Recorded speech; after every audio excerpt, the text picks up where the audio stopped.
There was a different kind of silence in that room. Not the quiet of an empty space, but the kind of dead air that settles in when the oxygen is sucked out of everyone's lungs all at once. The kind right before a total collapse. The sound of a pen tapping against the mahogany table echoed like a gunshot. Dead center in that office of imported marble and blinding vanity, surrounded by men in bespoke suits who were worth fortunes and reeked of raw ambition, stood a woman in a faded apron. Simple, with calloused, heavy hands, pointing a single, unwavering finger at a contract as thick as a Bible, right at a section highlighted in blood red that absolutely nobody in that room wanted her to be able to read. But she could. She knew infinitely more than anyone in that room had ever bothered to imagine. Her eyes swept across the page with a dead calm focus that violently clashed with the absolute chaos erupting around her. Executives were frantically trading terrified glances. One associate aggressively yanked another's sleeve, and Christine, draped in a designer dress wearing that fake, calculated smile she'd been rehearsing for months, started gesturing wildly, desperately trying to stitch together words that just wouldn't come. That was the exact second Miss Helen gently slipped the pen right out of Edward's hand, with absolute delicacy. The exact way you take a fragile object from a toddler before they hurt themselves. She slipped it deep into the pocket of her apron, raised her other hand, and pointed dead at a massive block of text buried in the middle of the contract, a section entirely in Arabic. And when she finally opened her mouth, what poured out wasn't her usual, humble, broken English. It was flawless, razor-sharp, violently precise words carrying the heavy, authentic accent that is only forged through decades of total immersion. She spoke in Arabic first, letting the elite venture capitalists sitting on the other side of the mahogany table hear it directly from her lips. She watched their faces and saw the immediate, undeniable confirmation of exactly what she already suspected. Then, she slowly turned to Edward and translated it. Section 47, subsection 3. The buyer shall seamlessly transfer 51% of the operating capital into a Caribbean shell holding company, fully controlled by the seller's fiancée, the exact second this ink dries. She paused, locked her eyes dead onto Christine. This isn't a corporate merger, it's a bloodless heist. But to truly wrap your head around how a housekeeper hijacked a multi-million-dollar war room, we need to hit rewind. We have to go back 30 years. Ms. Helen walked into that sprawling penthouse at 28 years old with clean hands, her head held high, and a desperate, bleeding need to feed the little girl she had left back home with a neighbor that Monday morning. She didn't have elite references. She had zero high society connections.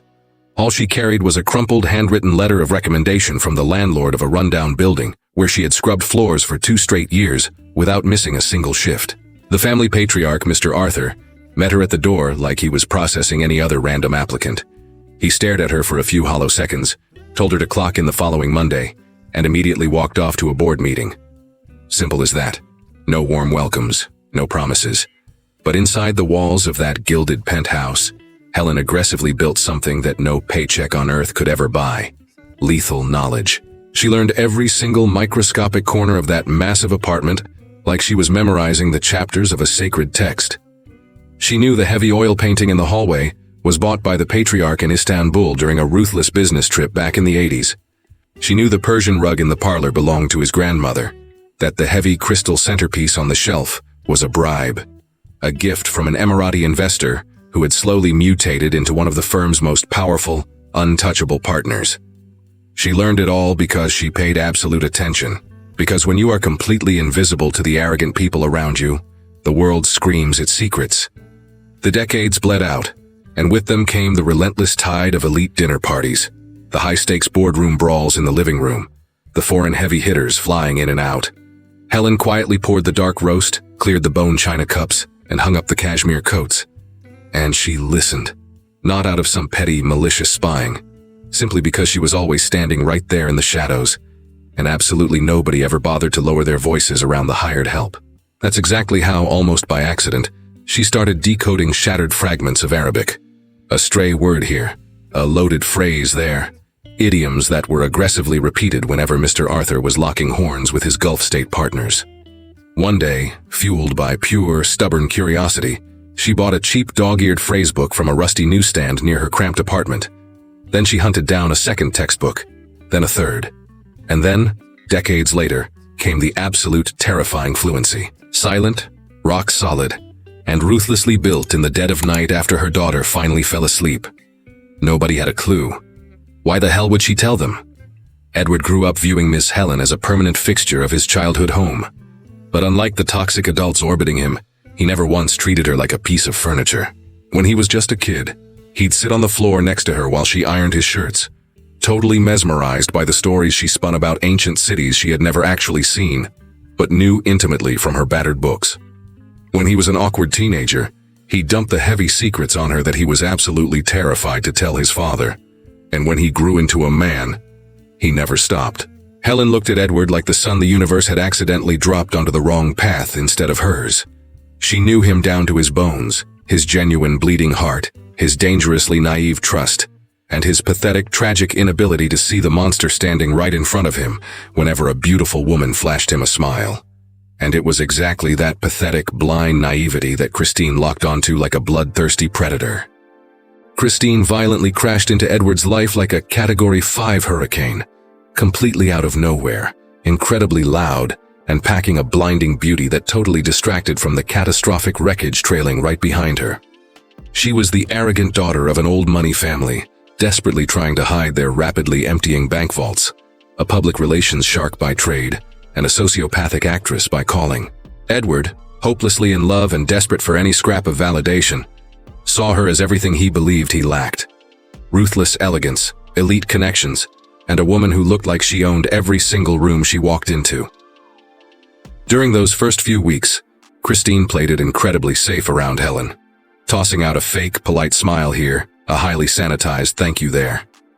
But it didn't take long for the cheap veneer to crack. It was during the very first elite charity gala Christine orchestrated in that penthouse that the sociopathic mask finally slipped.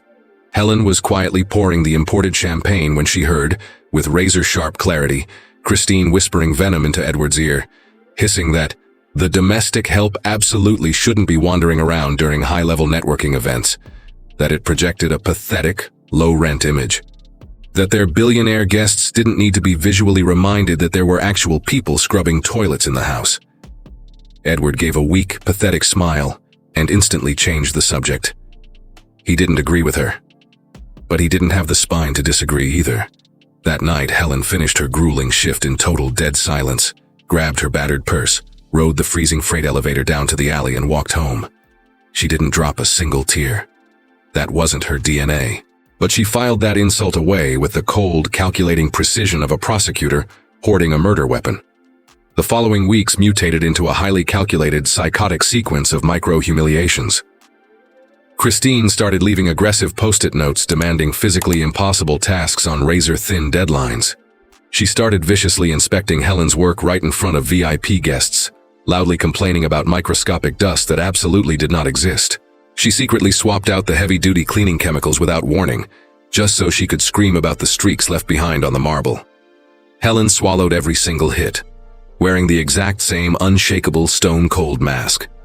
But what Christine had absolutely no idea about, what her arrogant brain couldn't even begin to process, was that the invisible woman in the apron she was treating like a stray dog was actively logging every single toxic conversation echoing through that apartment. She was listening to the hushed, frantic burner phone calls on the balcony. She was capturing every venomous whisper bleeding through the drywall. It all came to a head on a rainy Thursday night. Helen was meticulously fluffing the heavy linen pillows in the guest suite right next to the balcony when she caught Christine on the phone. Her voice was dropped low, dripping with a sickening, suppressed giggle, broadcasting the naked, unfiltered arrogance of a predator who firmly believes the trap is already snapped shut. Eddie is a complete pathetic idiot when it comes to the portfolio. He'll blindly sign whatever piece of garbage I slide across the mahogany. Helen froze dead, her hands locked onto the white linen. The second the ink dries on the merger, I'll personally gut the rest of this place. She didn't breathe, starting with that decrepit, pathetic maid who actually thinks she's a part of this bloodline. The sprawling penthouse went dead quiet around her. The city grid hundreds of feet below kept grinding out its loud, indifferent noise, and Ms. Helen just stood completely paralyzed for 10 heavy seconds, her scarred hands pressing deep into the pillows, her eyes burning a hole straight through the designer wallpaper. Then, with terrifying, agonizing slowness, she perfectly smoothed out the remaining wrinkles on the linen. She grabbed her battered purse, rode the freezing freight elevator down into the dark alley, And that exact night, sitting in her cramped kitchen under a flickering bulb, with a cheap cup of tea going ice cold next to her, she ripped open the heavy notepad she kept buried in a drawer, and she started writing.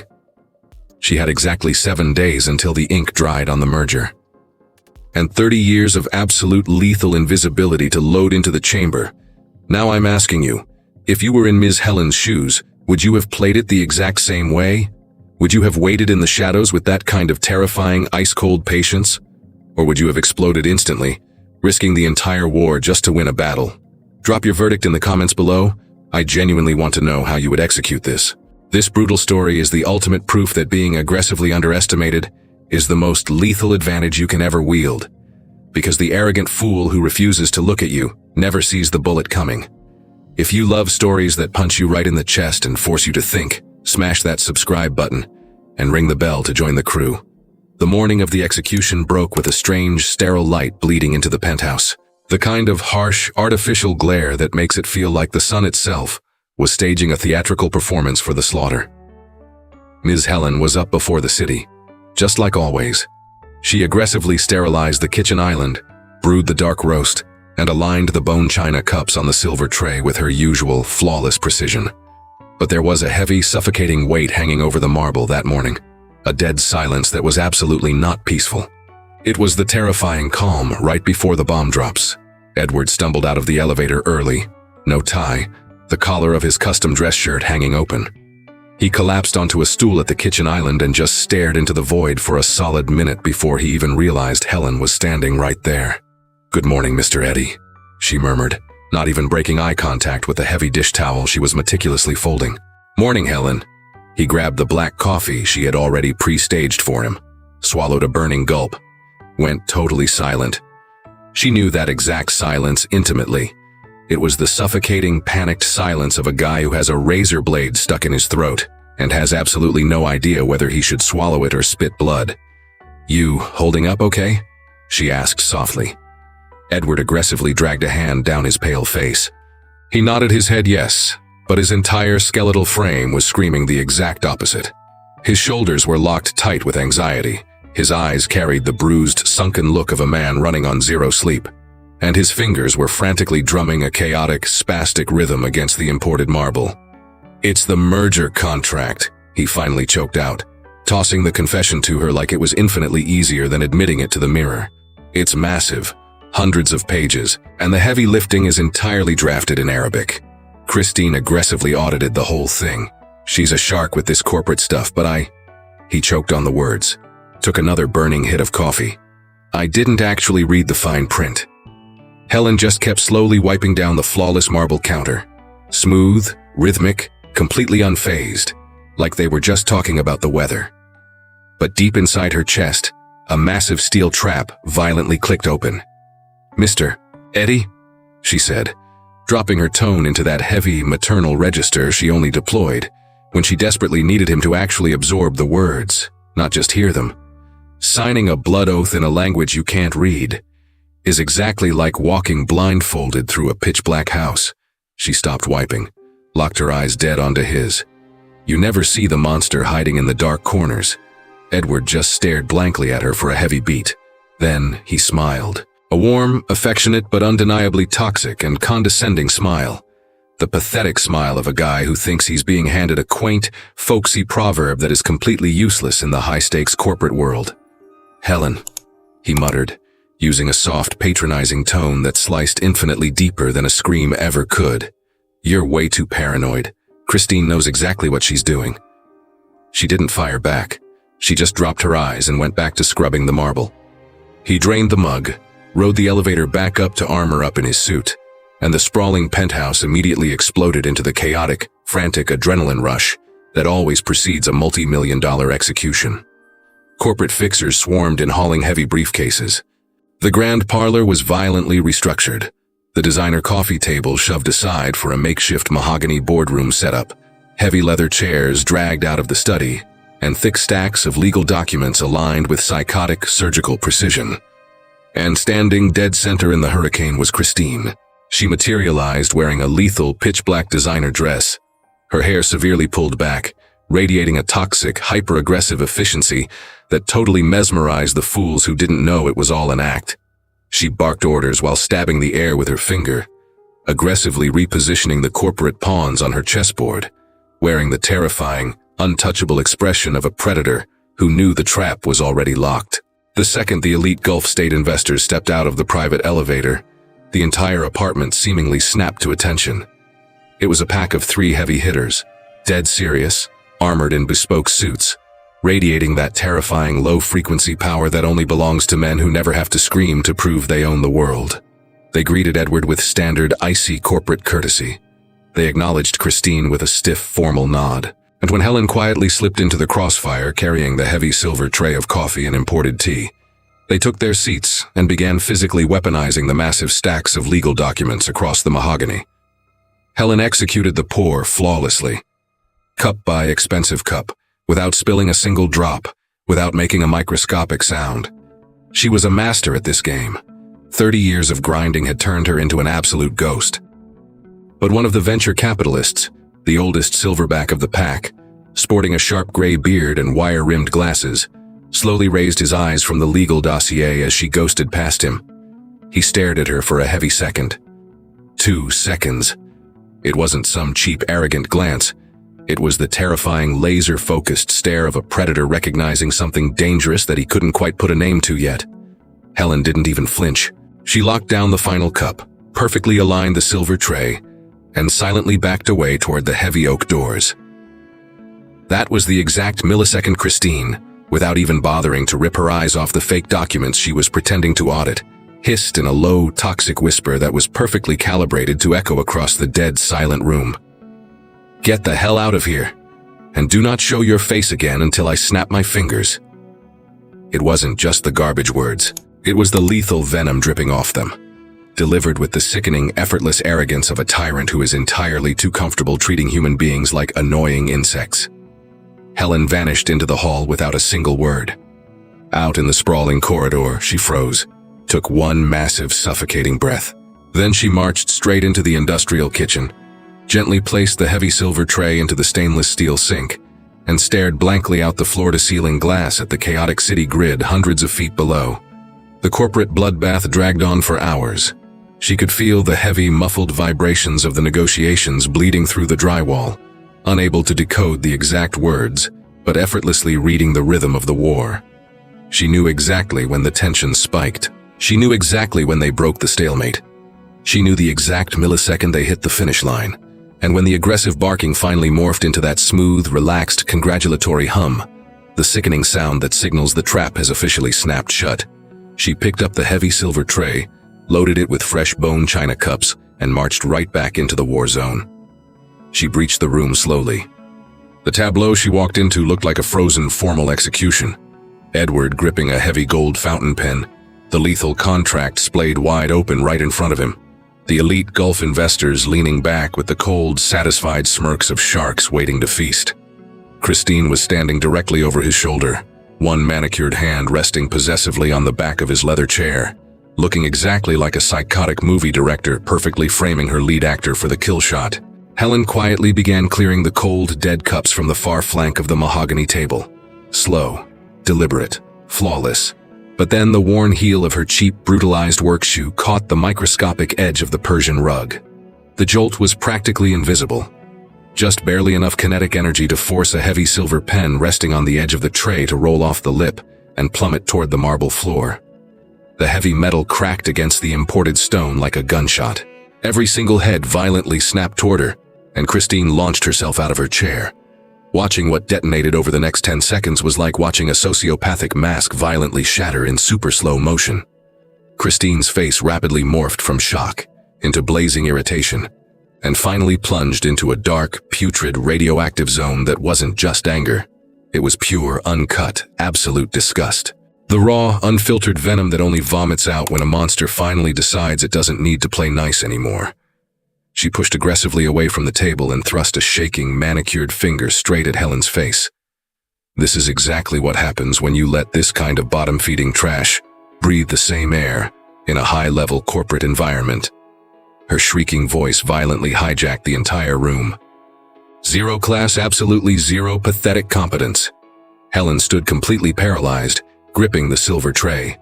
Her heavy shoulders, which she had kept locked and proud for 30 grueling years, finally slumped forward. It was as if the sheer, toxic hatred of those words had massive physical gravity. Christine violently whipped her head toward Edward, who was sitting frozen with his gold pen hovering in midair, wearing a look that wasn't exactly shock. It was the pathetic, suffocating cringe of a coward who was deeply embarrassed by his own total lack of spine. I literally told you to throw this decrepit garbage on the street weeks ago. Look at the absolute humiliation she is dragging us through in front of our VIPs. The room flatlined for one agonizing second. And then, bleeding from the corporate sycophants and yes-men clinging to the walls of the parlor, came the snickers. They weren't loud, booming laughs. They were those sickening, pathetic, cowardly chuckles that parasites leak when they are terrified of the awkward silence and choose the absolute easiest survival tactic on Earth, blindly backing the apex predator.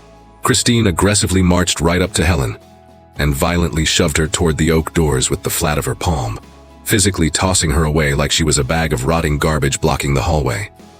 It is genuinely sickening to wrap your head around the fact that a human being could be that vile, isn't it?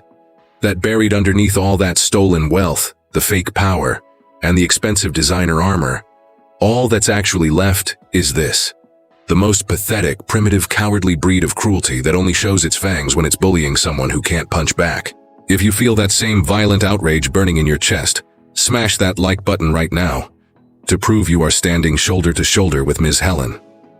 Helen stumbled out of the war room. The heavy oak doors clicked shut behind her, and standing alone in the sprawling corridor, for the absolute first time in 30 grueling years of bleeding for that family, her eyes physically filled with tears. But she refused to let them fall. She locked it down. She took one massive, ragged breath through her nose. She stared down at her own scarred hands gripping the silver tray. The exact same hands that had just poured coffee for those billionaires. The exact same hands that had smoothed Edward's blankets when he was a terrified little boy crying in the dark. She gently set the heavy silver tray down on the marble console. She reached deep into the hidden pocket of her faded apron. She pulled out the battered little notepad she had been hoarding for days, packed with the lethal, encrypted intel she had decoded in the dead of night. She ran her calloused thumb across the ragged edges of the paper. She squeezed her eyes shut for one heavy second. 30 years of being treated like a ghost. 30 years of absorbing their secrets without making a sound. Of existing in the room without leaving a footprint. Of mastering a highly complex language that absolutely nobody knew she possessed. Grinding through textbooks bought with spare change while the city slept. 30 grueling years, all violently colliding into this exact millisecond. She snapped the notepad shut, shoved it back into her pocket like a loaded magazine. And instead of fleeing to the kitchen, instead of slinking down the freight elevator to cry in the alley like Christine arrogantly assumed she would, she pivoted her entire body back toward the heavy oak doors. She took one deep breath and opened the door. The hallway was dead quiet. On the other side of that heavy wood, the corporate bloodbath had seamlessly resumed.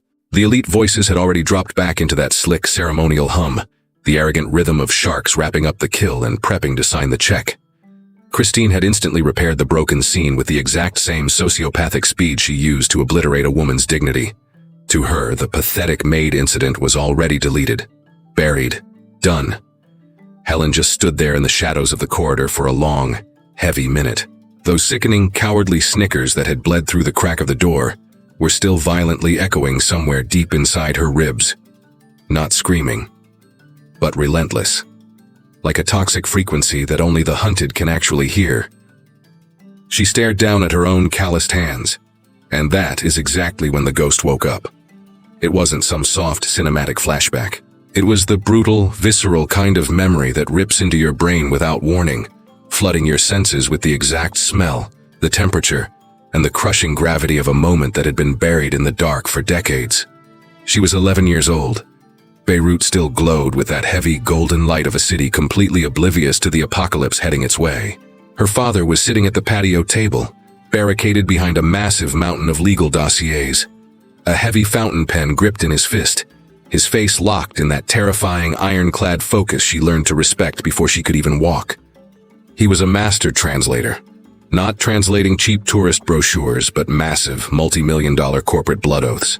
Treaties between South American titans and Middle Eastern empires. Documents that literally moved mountains of cash, that built or incinerated generational wealth, that demanded to be read with a lethal paranoia that went way beyond just knowing the alphabet. She would sit completely frozen by his side while he went to war on the paper, never making a sound, just absorbing everything. One afternoon, he pulled her in close and dragged his finger under a microscopic line of text. "Hannah," he murmured, using the secret name only he ever spoke. "Look closely right here. This clause looks completely toothless, but it is hiding a massive lethal financial transfer. Do you know how to spot the trap?" And he started downloading the matrix into her brain, not like a boring school lecture, like a general passing the launch codes to his daughter, like a man desperately handing over a loaded weapon he knew she would need to survive one day. She mastered the brutal complexities of Arabic before she even learned how to write her own name in English.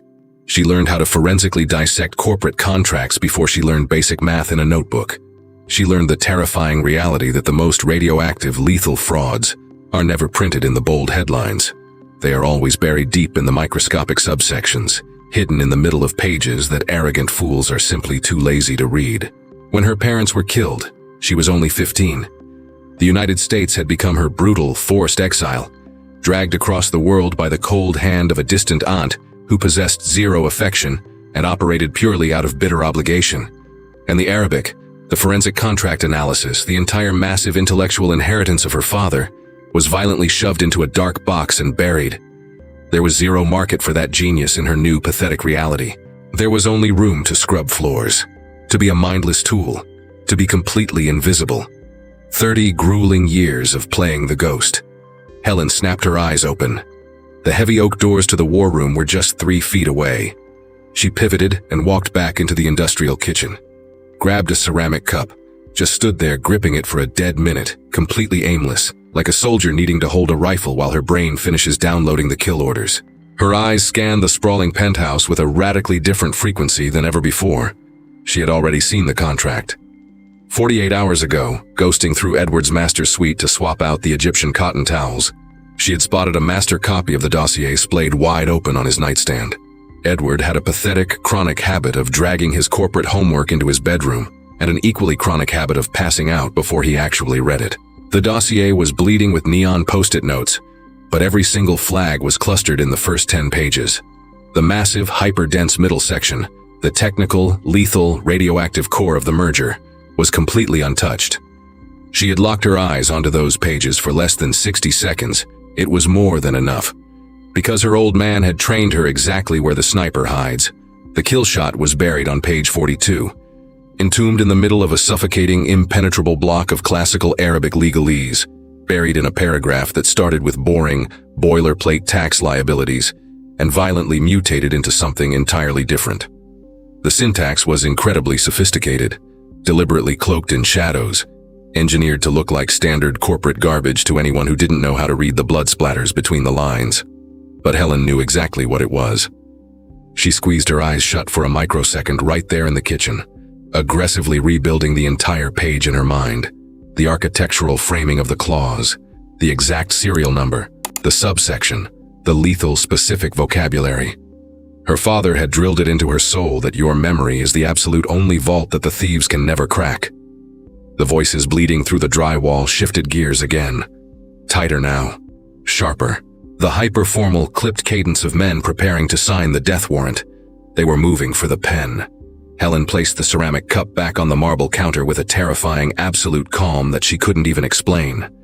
She smoothed out the wrinkles in her faded apron, took one massive, aggressive drag of oxygen through her nose, and then she marched down the corridor toward the war room with a heavy, lethal stride that had absolutely nothing to do with a maid coming to clear the trash. It was the heavy boot drop of a warrior finally unsheathing the weapon she had carried in the dark her entire life. She shoved the heavy oak doors open. The tableau she breached was frozen in a sickening, formal silence. Edward gripping the gold pen, leaning heavily over the kill papers. The elite Gulf investors wearing their icy ceremonial masks of victory. The corporate parasites hugging the walls with the desperate attention of cowards watching a king get crowned. Christine was standing right over Edward's shoulder, wearing a psychotic, victorious smile that she had practiced so relentlessly in the mirror, it almost looked human. Not a single person moved to stop her, probably because her momentum completely bypassed the concept of asking for permission.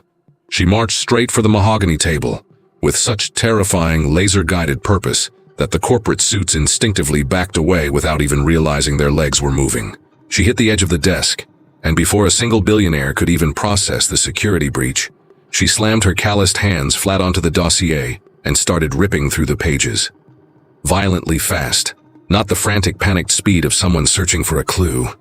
The terrifying, aggressive speed of a sniper who already has the coordinates locked in. The silence that nuked the room was the sickening, paralyzed quiet that happens when the very fabric of reality violently shifts frequencies, and everybody's brain is completely short-circuiting trying to catch up to the disaster. Christine was the first to snap. She violently launched herself out of her chair, aggressively knocking over a stack of legal briefs. The fake victorious smile was completely vaporized, instantly replaced by the only genuine emotion she had never managed to fully suppress. Pure, unadulterated panic desperately masquerading as aristocratic outrage. "What the hell do you think you are doing?" Her shriek violently pierced the dead air. "Get your filthy hands off of that! Security!" Nobody moved a muscle, because Ms. Helen had slammed her hand down on a specific page. Page 42. She stared dead into that dense block of Arabic text for exactly 1 second. Then she slowly raised her head, and when she finally opened her mouth, the words that poured out physically dropped the temperature in the room by 10 degrees. She started reading the contract out loud in flawless Arabic, not the pathetic stuttering Arabic of some college kid who memorized a textbook, not the broken functional street slang of a tourist. This was the terrifying hyper-elite Arabic of a woman who was literally raised on balconies, listening to titans negotiate empires, who was violently alphabetized in the language of war before she touched English, who had guarded it in the dark for 30 years like a loaded gun. The oldest silverback investor, the heavyweight with the gray beard who had locked eyes with her earlier, violently snapped his spine straight in his leather chair. The other 2 billionaires whipped their heads toward each other in pure shock. Helen finished executing the Arabic paragraph, slowly shifted her gaze to Edward, and translated the kill shot. Section 47, subsection 3. Her voice was dead calm, absolutely, terrifyingly serene. "The buyer shall seamlessly transfer 51% of the operating capital into a Caribbean shell holding company, fully controlled by the seller's fiancée, the exact second this ink dries." Edward turned into a statue. His gold pen hovered in the dead air, 3 inches above his own financial execution. Helen locked eyes with Christine. "This isn't a corporate merger." She dropped the word slowly, devoid of any hot rage, completely lacking any arrogant triumph, armed only with the sub-zero clarity of a woman dropping a truth that doesn't need to yell to cause a bloodbath. "It's a bloodless heist." The oldest billionaire slowly stood up from the mahogany table. He fired off a rapid, heavy sentence in Arabic, aimed dead at Helen, using a tone that absolutely was not a question. It was a dark, terrifying confirmation, as if he was validating the massive red flag his gut had already tripped when she first walked into the room carrying the coffee. Helen fired right back. Flawless Arabic. 3 short, brutal, hyper-precise sentences.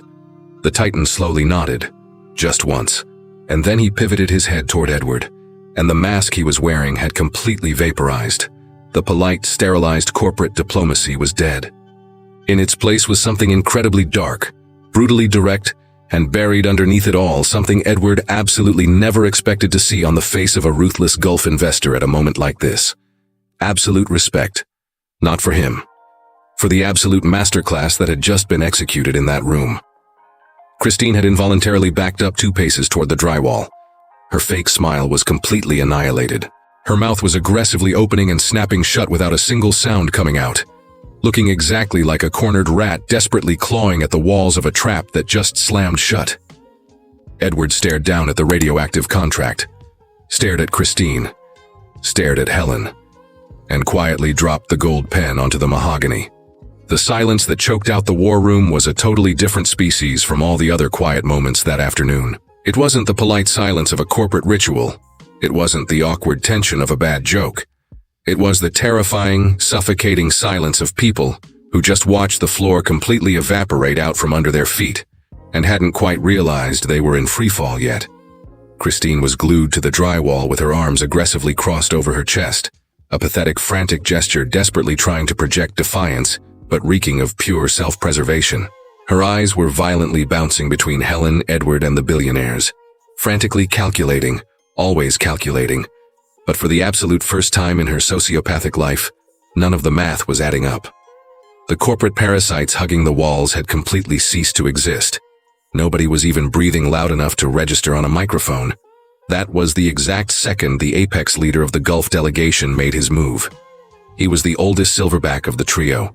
The gray beard, the wire-rimmed glasses, the guy who had locked onto Helen when she first breached the room and knew there was a ghost in the machine, even if he couldn't prove it yet. He stood up with that terrifying, effortless gravity of a king who doesn't need his name stitched onto his suit to make everyone in the room feel the crushing weight of his shadow. He didn't look at Edward. He didn't even glance at Christine. He locked eyes dead onto Ms. Helen. And when he finally spoke, he fired in Arabic, straight at her, with the profound, heavy formality of a monarch asking a question that demands an absolute, legendary answer. Where exactly did you acquire that level of linguistic execution?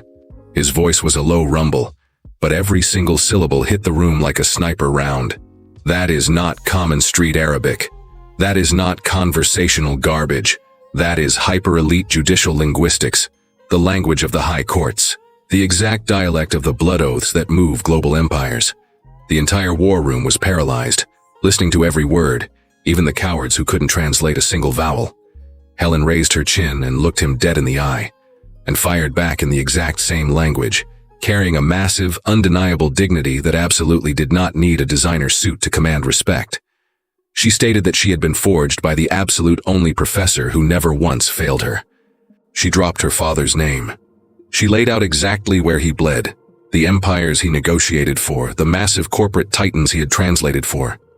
She delivered the intel with the terrifying, razor-sharp precision of a woman who doesn't carry her past as some pathetic nostalgia, but as her skeleton, as the ironclad foundation that every single breath she took was built on.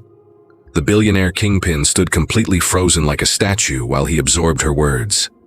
When she finally cut the transmission, he let the dead silence hang for a heavy 3 seconds. Then he slowly pivoted his head to Edward, and that was the exact moment Helen, for the absolute first and only time that afternoon, turned her entire body toward the young man she had bled for over 3 decades and spoke in English, dropping her voice into that heavy maternal register she only used when she needed to bypass his brain and punch straight into his chest. Mr. Eddie, your old man, may he rest in peace, he knew exactly who I was. Edward's face violently contorted, his brain desperately trying to decode the massive bomb she just dropped. My father was the master translator who executed the very first blood oath your family ever signed with the brothers in the Gulf. She delivered the facts slowly, without a shred of panic, like a ghost finally reading a classified file that had been buried in the dark for way too long. He was the man who sat in this exact city, in a war room exactly like this one, and aggressively mutated Arabic into English and English into Arabic, so your grandfather could shake hands with titans on the other side of the planet for the very first time. Edward's jaw physically dropped open. He died drilling it into my skull that true, undeniable respect is forged in raw knowledge, not in the price tag of the suit you wear. Her eyes were swimming with tears, but her voice was absolute iron. The exact same unbreakable iron she had been for 30 years inside that apartment. When they put him in the ground, I had absolutely nothing.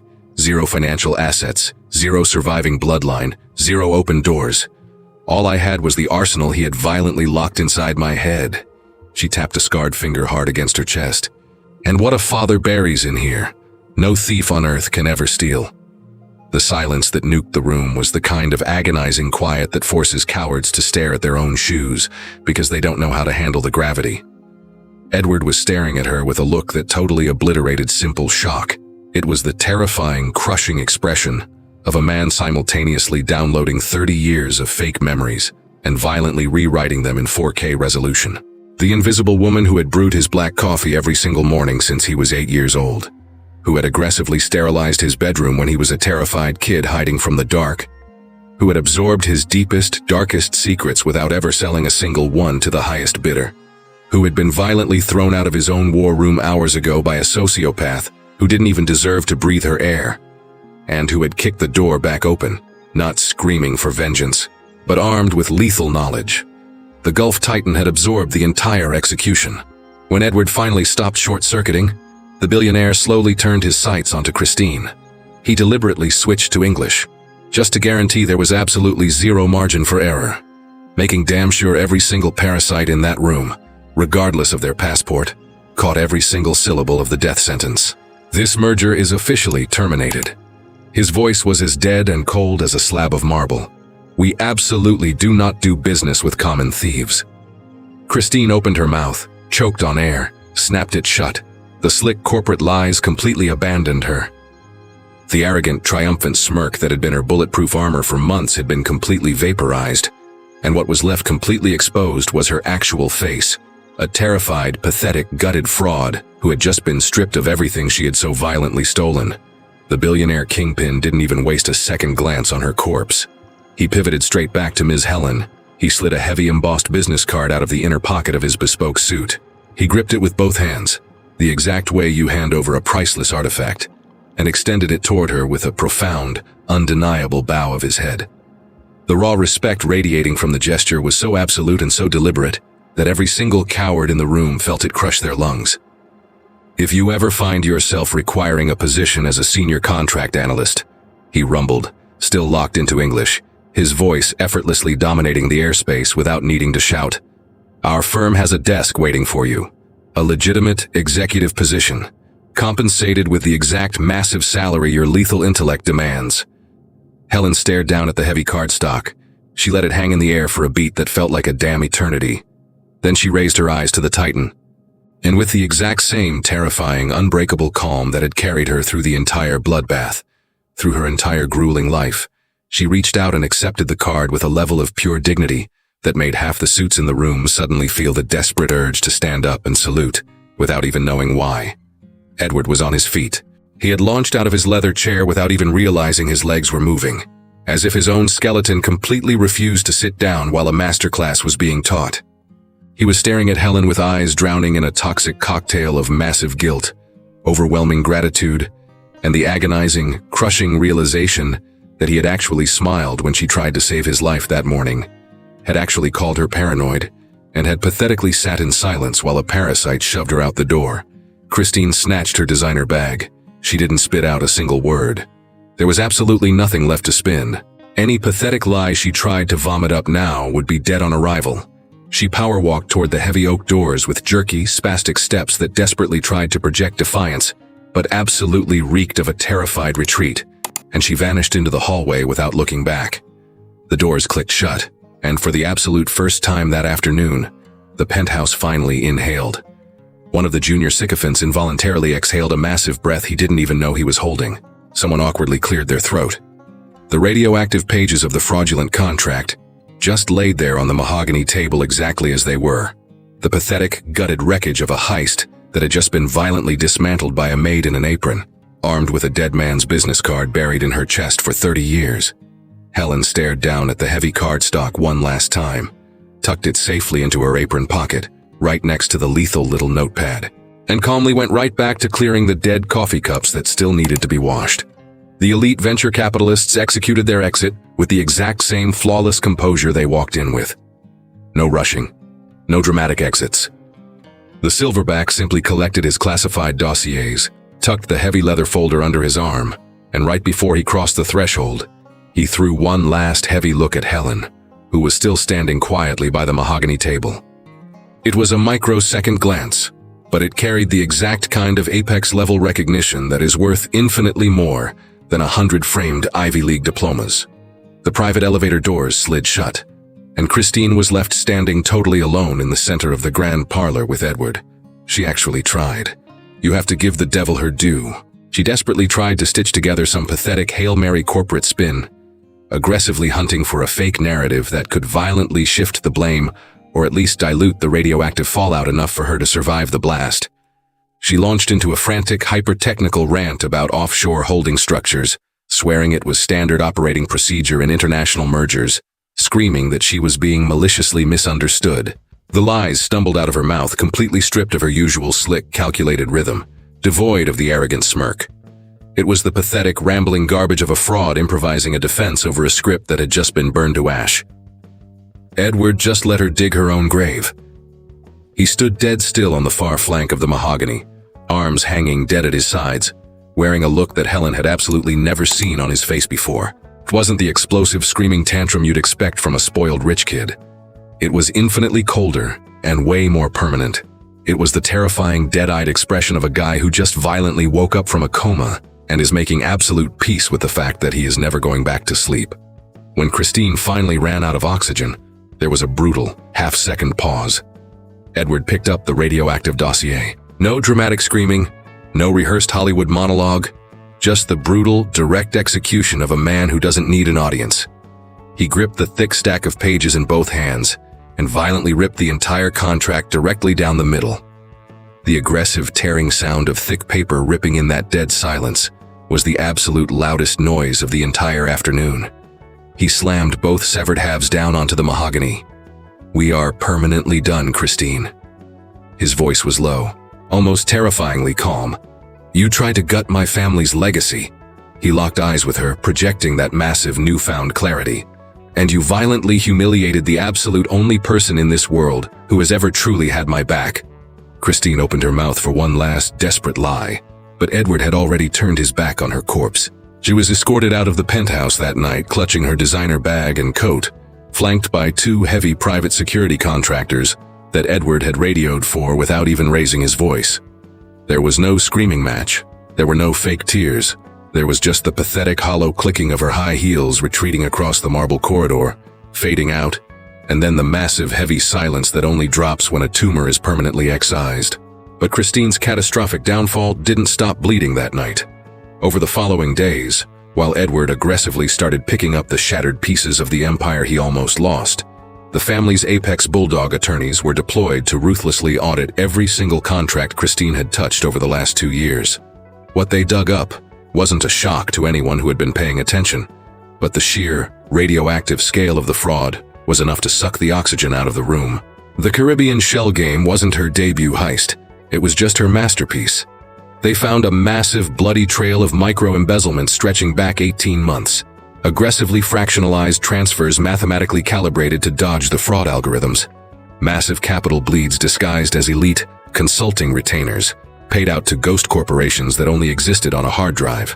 Christine had weaponized the blind trust Edward handed her exactly like a thief wielding a stolen master key. Edward signed the federal criminal complaint on a Tuesday morning without his hand shaking once. 14 days later, on a totally average afternoon with the heavy golden sunlight bleeding across the marble lobby of her luxury high-rise, Christine was frog-marched out of the glass doors by 2 federal agents.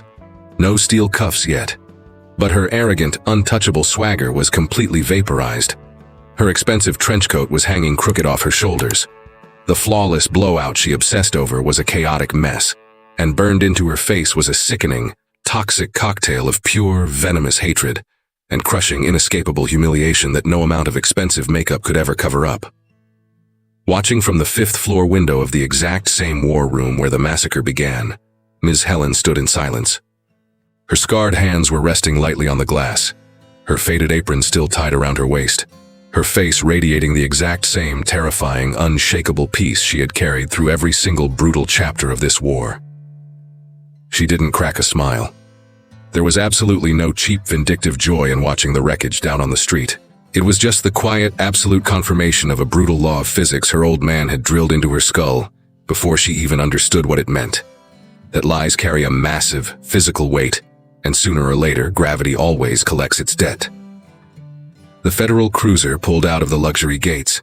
She watched it until the taillights vanished into the concrete jungle. "Now I'm throwing it to you. If you were sitting in Edward's chair, would you have dropped the federal hammer and buried Christine in criminal court? Or would you have just let her walk away and tried to forget she existed? Do you think dropping the legal nuke was absolutely mandatory? Or was violently kicking her out of the penthouse enough of an execution?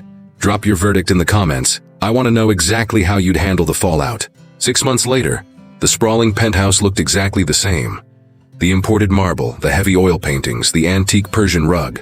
But some massive fundamental structures had violently shifted in a way that you can't measure with a tape measure.